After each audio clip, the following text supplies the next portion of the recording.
একটি বিষয়ে সতর্কতা, যাতে মাছের কাঁটা, মাংসের হাড্ডি এই জিনিসগুলো যাতে না বিঁধে যায়, এই জন্য এগুলোকে একটু অ্যাভয়েড করতে হবে। হাইড্রোজেন পারঅক্সাইড মাউথওয়াশ আর এখানে পভিডন আয়োডিন যে মাউথওয়াশ আছে, নির্দেশিত উপায়ে আপনার গার্গলিং করবেন।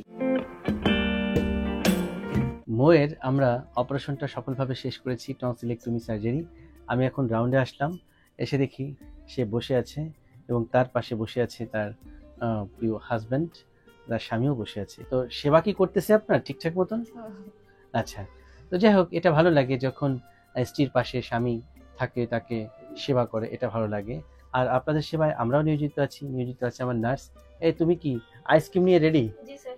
আচ্ছা আচ্ছা, আইসক্রিম নিয়ে আমার নার্স রেডি আছে, এটাও একটা সেবা। এর কারণ হচ্ছে যে আমরা টনসিলেক্টমি সার্জারি পরবর্তী রোগীদেরকে ফার্স্ট ডায়েট হিসেবে দিয়ে থাকি আইসক্রিম।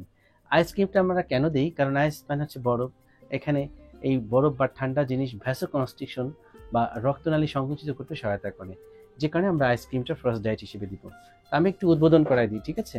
সিস্টার, এটা একটু খুলেন। হ্যাঁ দিদি, আপনার তো অপারেশন হলো, অপারেশন থিয়েটারে আপনার মলিন মুখ দেখে আমার মায়া হলো। আমি আপনার একদম মাথার পাশে দাঁড়িয়ে, ঠিক আছে, আপনার সাথে গল্প করতেছিলাম, গল্প করতে করতে আপনি ঘুমিয়ে গেলেন। আপনার কি স্মৃতিটাও মনে আছে? হ্যাঁ, কতটুকু পর্যন্ত মনে আছে আপনার? আচ্ছা, এরপর কিছুই বলতে পারবেন না, তাই না? ঘুম থেকে জেগে নিজেকে আবিষ্কার করলেন বিছানায়, হ্যাঁ, আর এখন আবিষ্কার করলেন আপনার এই বেডে এবং আমাকে, তাই তো? দেখি, আমি উদ্বোধন করে দিচ্ছি, দেখা যাক সে খেতে পারে কিনা। আচ্ছা, একটু গিলে ফেলুন। হ্যাঁ, ওকে, ভেরি গুড। দাদা, আপনি একটু সেবা করুন। ঠিক আছে, এটাও কিন্তু পরম ধর্ম, তাই না? আপনি একটু খাওয়াই দেন, দেখা যাক দিদি খেতে পারে কিনা। Very good. এই যে মৌ অপারেশনের পরে আইসক্রিমটি খেলো, এরপরে আমরা তাকে জুস দিব এবং জুসের পরে স্যুপ খাবে। স্যুপের পর সে আগামীকাল সকাল থেকে মোটামুটি স্বাভাবিক খাবারে চলে যাবে। আমরা বলি যে একটু তরল খাবার খেতে, নরম খাবার খেতে, হ্যাঁ, পরবর্তী 7টা দিন। একটি বিষয়ে সতর্কতা, যাতে মাছের কাঁটা, মাংসের হাড্ডি এই জিনিসগুলো যাতে না বিঁধে যায়, এই জন্য এগুলোকে একটু অ্যাভয়েড করতে হবে। ঝাল খাবারটা একটু অ্যাভয়েড করতে হবে। এছাড়া আপনি সব কিছুই খেতে পারবেন। আরও একটি সতর্কতা হচ্ছে যে প্রতিবার খাবার পর দাঁত ব্রাশ করবেন, মুখ পরিষ্কার করবেন। এবং 2 ধরনের মাউথওয়াশ আমরা দিয়েছি।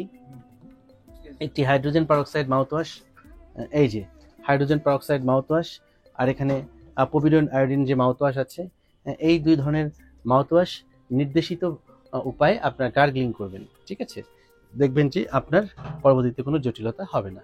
তো এই হচ্ছে মূলত একটি টনসিল সার্জারির কিছু কথা, যে বিষয়গুলো জানলে হয়তোবা আপনাদের ভেতরেও ভয়ভীতি সব চলে যাবে। তো দাদা, স্ত্রী যখন অপারেশন থিয়েটারে ঢুকলো, অনেক বেশি ভয় লাগছিল?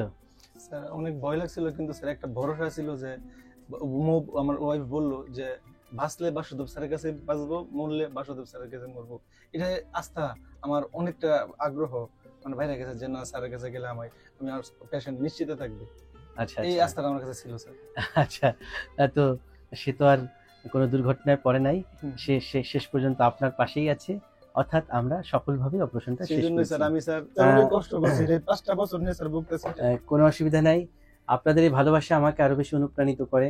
আমি আরো বেশি ডেডিকেটেড হই যখন এরকম চিন্তা আপনাদের মধ্যে থাকে, এত বিশ্বাস যখন আমার প্রতি তৈরি হয়, সত্যি তখন মনে হয় যে না, নিজের জীবন দিয়ে হলেও আমার এই রোগীটিকে আমি সারিয়ে তোলার জন্য আপ্রাণ চেষ্টা করব। উপরে মহান সৃষ্টিকর্তা আছে, তিনি নিশ্চয়ই আমার এই বিষয়টি বুঝতে পারেন এবং তিনিই সফল করে দেন, আমি আসলে ওসিলা।